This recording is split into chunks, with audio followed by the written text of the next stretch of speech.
Assalamualaikum warahmatullahi wabarakatuh. Perkenalkan, nama aku Rameza Eliariani dari Tribu 7 Hematologi dengan nama medis multiple myeloma. Jadi aku bakal jelasin tentang map yang aku bikin tentang pengertian dan mekanisme penyakit serta gejala dan tanda penyakit patofisiologi dan akut faringitis. Jadi patofisiologi adalah studi tentang perubahan yang terjadi pada sel, jaringan, dan organ ketika mengalami gangguan oleh penyakit atau cedera pada efek fungsi tubuh yang normal. Misalnya, pada pasien dengan penyakit rheumatoid arthritis, disebabkan karena kerusakan pada sel imun dan mengenali sel tubuh. Mekanisme penyakit yang pertama ada hemostasis, kondisi keseimbangan dinamis dalam tubuh yang penting untuk kelangsungan hidup. Penyakit ini sering mencerminkan kegagalan dalam menjaga hemostasis. Kedua, namanya etiologi, sebuah studi tentang penyebab penyakit. Etiologi dapat bersifat primer seperti infeksi atau trauma, dan sekunder seperti penyakit autoimun atau genetik. Lalu patogenesis.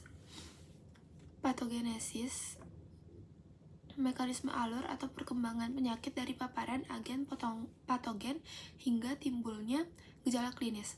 Manifestasi klinis, gejala dan tanda-tanda yang timbul akibat gangguan fisiologis atau struktural dalam tubuh. Yang terakhir, tanda dan gejala penyakit patofisiologi.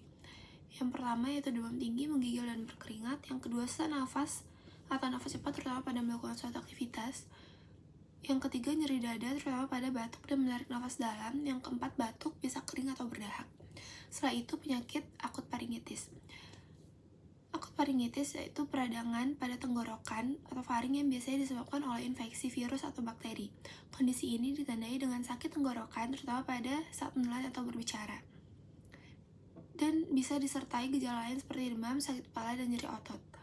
Hal ini disebabkan oleh infeksi virus, tapi juga bisa disebabkan oleh bakteri dan dalam kasus yang jarang, jamur. Sepertinya virus yang paling umum menyebabkan faringitis akut adalah virus penyebab flu biasa, seperti rhinovirus, coronavirus, adenovirus, dan influenza virus.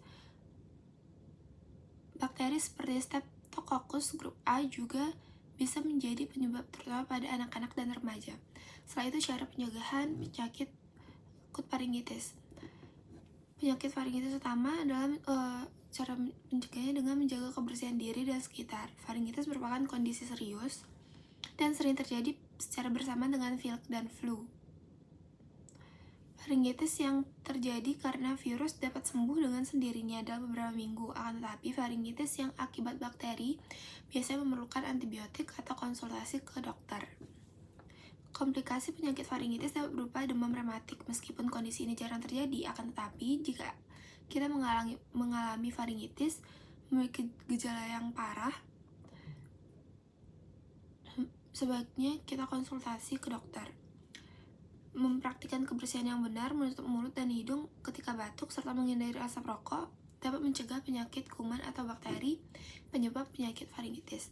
Mungkin sekian yang bisa aku sampaikan. Terima kasih. Assalamualaikum warahmatullahi wabarakatuh.